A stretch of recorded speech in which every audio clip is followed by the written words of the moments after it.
starts now.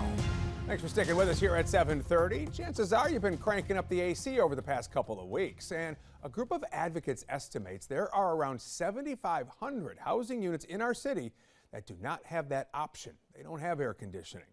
Charlotte projected to see up to 48 days of extreme heat, temperatures above 95 degrees by 2050. This according to the city's Strategic Energy Action Plan, and that can pose a real danger.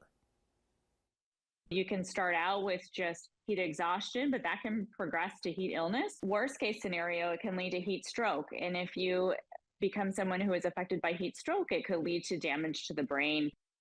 And that is why having a place to cool off is so important. Now, right now, landlords in Charlotte are not required to provide air conditioning for their tenants. A group of advocates known as the People's Budget Coalition says that needs to change.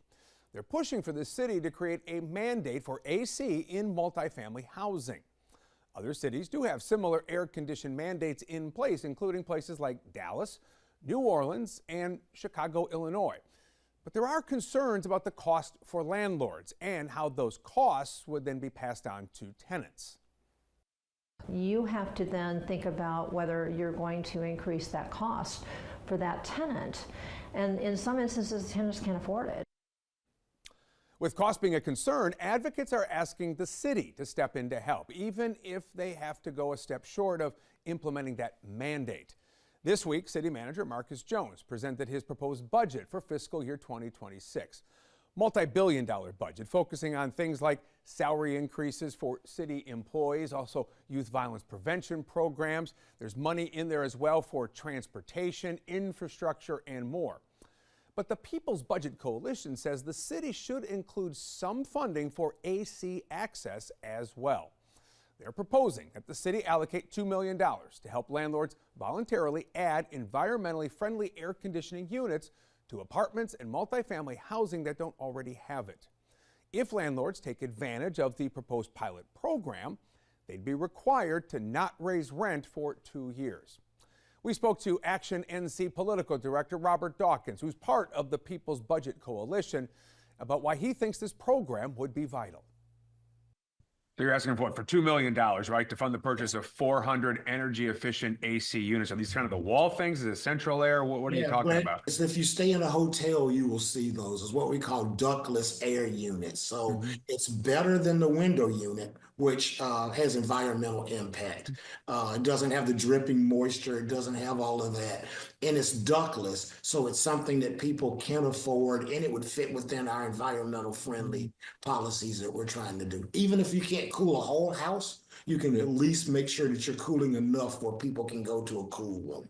Does 400 solve this problem? I mean, how close does it bring us? What we're trying to do is test the philosophy. And what we're trying to do is see if landlords would be willing to do it. And secondly, it gives us time to keep working with the city to see the scale of how many units don't have it. You do understand? City's not in the best situation to go out and say, hey, let's do 100,000. So let's test it somewhere and see what we can do. For those who may wonder, is this really a city function? Shouldn't this be the private sector, these landlords taking care of this on their own? What would you tell them? We understand that all landlords aren't rich landlords.